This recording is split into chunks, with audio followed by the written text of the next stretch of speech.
morning. So today I will be presenting our data on the mobile stroke unit CT angiography with direct notification of our interventional team that shortened our door to puncture time by nearly 1 hour.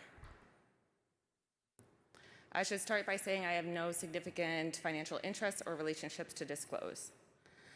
So the BestMS, which is the benefits of stroke therapy delivered by a mobile stroke unit, is a prospective multi-center comparative effectiveness study of TPA-eligible patients managed on either a mobile stroke unit or delivered by emergency medical services. The data that I will be presenting today is a pre-specified sub-study of the BestMS. The BestMS started in Houston in 2014 with PCORI funding starting in 2016. It now involves over 7 sites of data. More information on the BestMS will be presented in the clinical trials update session on Saturday at 8 a.m. It's projected to complete enrollment of around 1,000 patients in May 2020.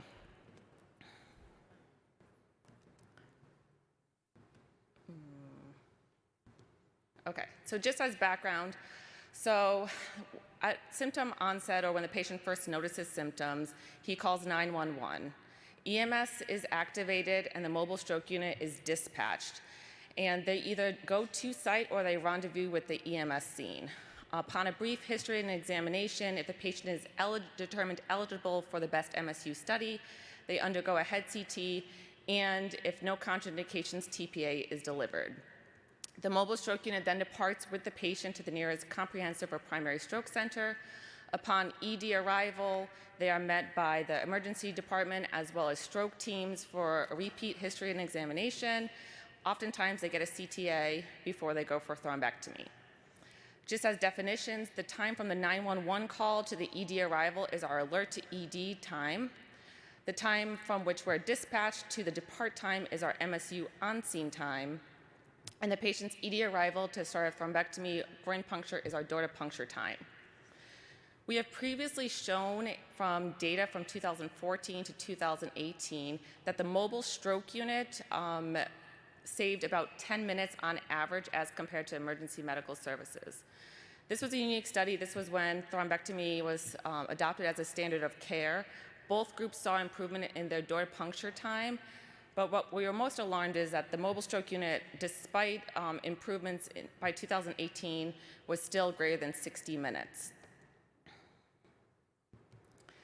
So when we looked back at the process, one of the most time-consuming steps for our process that prolonged the door to puncture time was identification of the large vessel occlusion by CTA. So in an effort to shorten our door to puncture time, beginning in September of 2018, we began to routinely obtain a CTA on the mobile stroke unit, and while en route with the patient to the nearest comprehensive stroke center, we would directly call the receiving endovascular team at the hospital if a large vessel occlusion was identified. And this was, again, an effort to shorten our door to puncture time.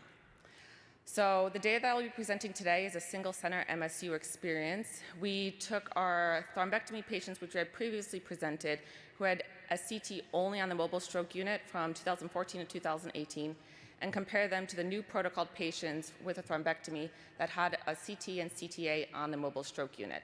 And this was spanned over the course of 10 months up until the summer of 2019. CTAs are obtained now on all patients on the mobile stroke unit who have an NIH stroke scale greater than 5, or if they have the presence of any cortical sign. They're completed on a Ceratom 8-slice scanner. It has an OptiStat hand injector system. Consents obtained in all patients. Strict radiation guidelines are followed. And our primary outcome here is just looking at the door to puncture time. Other outcomes included our MSU on-scene time because we want to ensure that we were not delaying transportation of the patient. Further outcome data will be presented with the largest study, the BestMS study next year. So this is a graph showing the characteristics for both cohorts. The age, gender, stroke severity, and percentage of patients who received TPA were similar in both groups. What was different is 100% of the mobile stroke unit CT-CTA patients had obtained vessel imaging, whereas fewer patients in the earlier cohort did not. And furthermore, our perfusion imaging was in a minority of patients who had undergone the CTA and the mobile stroke unit. The two patients that had this, one had large vessel occlusion which was not identified by the CTA, but it was clinically suspected, and the other one was proximal, which we suspected became a distal occlusion. So these are our results. So when we look at our alert to ED arrival time, they did not significantly differ between the two groups, 63 minutes in the CT only versus 66 minutes in the CT-CTA. Our on-scene time for the mobile stroke unit is only slightly prolonged by 4 minutes by obtaining the CTA, which is actually less time than it takes to obtain the actual scan. But what was significant for us was we were able to reduce our door to puncture time by over 50 minutes. So this is just an example. Through the last few months, we tried to streamline the process even further. So this is a 65-year-old gentleman. He had onset of his symptoms at 10:35, and his NIH stroke scale was a 24. He had a right hemiparesis, a gaze, as well as aphasia.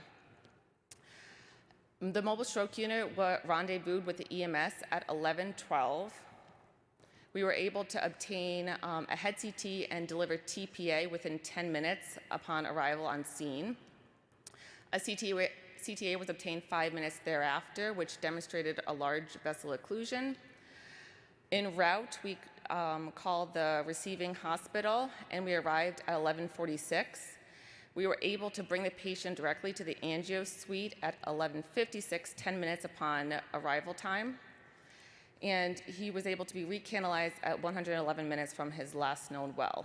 At 24 hours, his NIH stroke scale was down to a 3. So in conclusion, our door to puncture time can be 50 minutes shorter with an onboard CTA and direct notification of our interventional team. The on-scene time was only slightly prolonged with this additional imaging. We have looked at, as part of the largest study, that a shorter door to puncture time results in a greater improvement in NIH stroke scale for the entire cohort. So this pre-hospital identification and notification of the large vessel occlusions can be used to establish a direct to angio suite protocol for other mobile stroke units. Thank you.